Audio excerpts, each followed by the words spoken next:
Welcome to Mithuna's kitchen. ఈరోజు వీడియోలో నేను మీకు పూరీ కూర ఎలా చేయాలో ఇప్పుడు మీకు చేసి చూపిస్తానండి.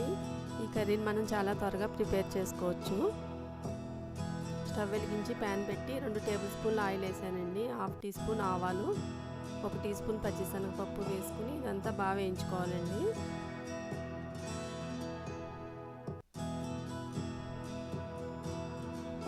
శనగపప్పు వేగిందండి. అల్లం ముక్కలు సన్నగా తరుక్కుని వేసుకోవాలి. కొద్దిగా ఎక్కువ వేసుకుంటేనే బాగుంటుంది.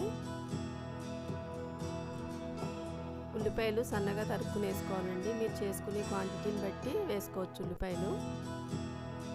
పచ్చిమిర్చి, కరివేపాకు, పచ్చి బఠానీ వేసుకుని ఇదంతా కొంచెంసేపు వేయించుకోవాలి. ఉల్లిపాయ కొంచెం ఎక్కువ వేయకుండా ఉంటేనే బాగుంటుందండి, కర్రీ టేస్ట్గా ఉంటుంది.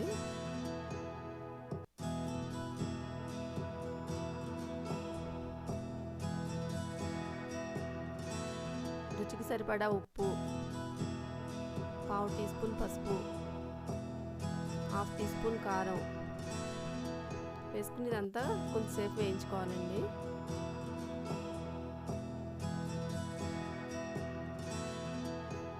బంగాళదుంప ఒకటి తీసుకుని ఉడికించి చిదిమేసేస్తున్నానండి. దుంప కూడా వేసుకుంటే బాగుంటుంది.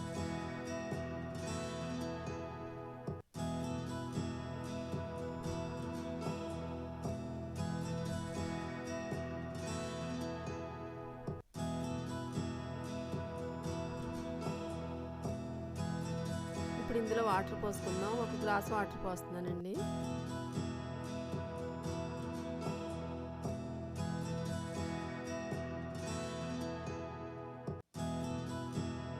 కూర ఉడుకుతుందండి. ఈలోపు శనగపిండి కలుపుకుందాం. ఒక బౌల్ తీసుకుని 2 టీ స్పూన్లు శనగపిండి వేసుకోవాలి.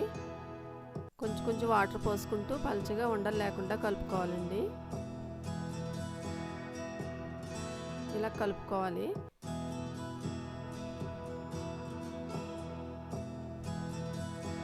ఉప్పు సరిపోయిందో లేదో చూసుకునండి. సరిపోకపోతే కొంచెం వేసుకోవచ్చు. శనగపిండిని ఇందులో ఇలా కలుపుకుంటూ పోసుకోవాలి. కలుపుకోకపోతే అడుగున అంటుకుని ఉండలు కడుతుందండి. కలుపుకోవాలి అలాగా. కొంచెం దగ్గర పడ్డాక స్టవ్ ఆపేసుకోవాలండి. పూరీ కూర రెడీ అయిందండి. మీరు ట్రై చేసి చూడండి. నచ్చితే నా ఛానల్ని లైక్ చేయండి, షేర్ చేయండి, సబ్స్క్రైబ్ చేయండి.